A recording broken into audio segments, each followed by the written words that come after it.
The story of Common Good really goes back to 2006. And my wife and I were tasked to lead this youth group for the community. What we found through those 5 years is that, the youth group model was great in many ways. Kids were growing closer to God, really, developing a connection and relationship with Christ. But we also noticed that kids were struggling in other areas of their life.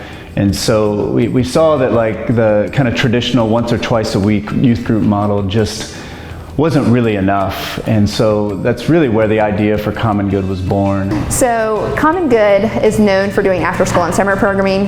We have 80 students that are in our daily programs, and we work with grades K through 12. We focus in the areas of education, recreation, spiritual formation, and leadership development.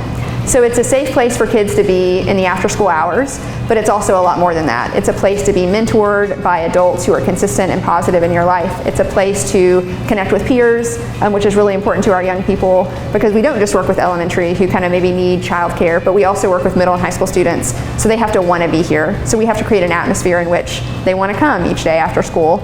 And so kids come for lots of different reasons. Different things draw kids here, but we have a great retention rate and are able to keep a lot of different kids over a long period of time, which allows our work to be really deep because we have long-term relationships. I started in 6th grade, so I was in the middle school with the high schoolers as well. I was a translator in the 4th and 5th grade classroom. I spoke at fundraisers at different churches and helped plan fun activities for our middle schoolers, sophomores, freshmen that were interested in going to college. Yeah, and now I'm in the mission transition program with Miss Laura, figuring out my college situation. Another area that we work is in the realm of college readiness. A lot of our students are first generation college students when they go to school, and so they need extra help and their family needs extra support in that journey. This past year we launched a program called the PATH program.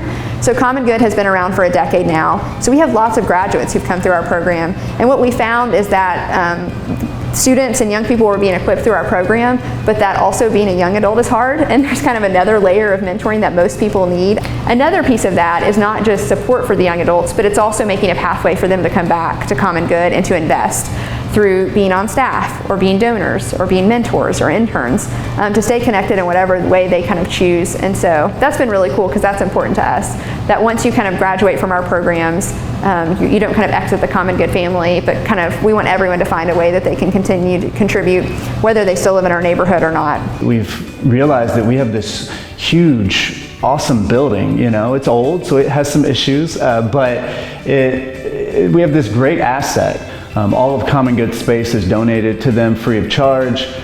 Not only Common Good is in our space, but Common Good has a social enterprise called Matchstick Goods that makes handmade ceramics and employs students and graduates of our programs.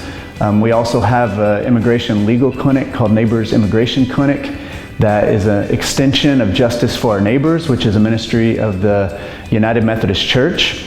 One of our core values is leadership development, and that's what we're trying to create here. Not just opportunities for students to have access to education or positive relationships or a safe place to belong. We want all those things, but we also want to develop leaders who can take my job one day, who can take on the responsibility of seeing this ministry continue to thrive for many years to come. Our neighborhood is under-resourced, and so we know that this is going to be a need for a while, so we want to raise up leaders from within our congregation, within our neighborhood, within Common Good, to lead this ministry, and that's happening. Giving back is the most I can do, and to show my appreciation for Common Good and the staff that works there and all the volunteers and time they spend to be with us. And really one of our goals here at our church and at Common Good and our immigration clinic, all the things that we do, is we want to really provide safe spaces for our community to know love.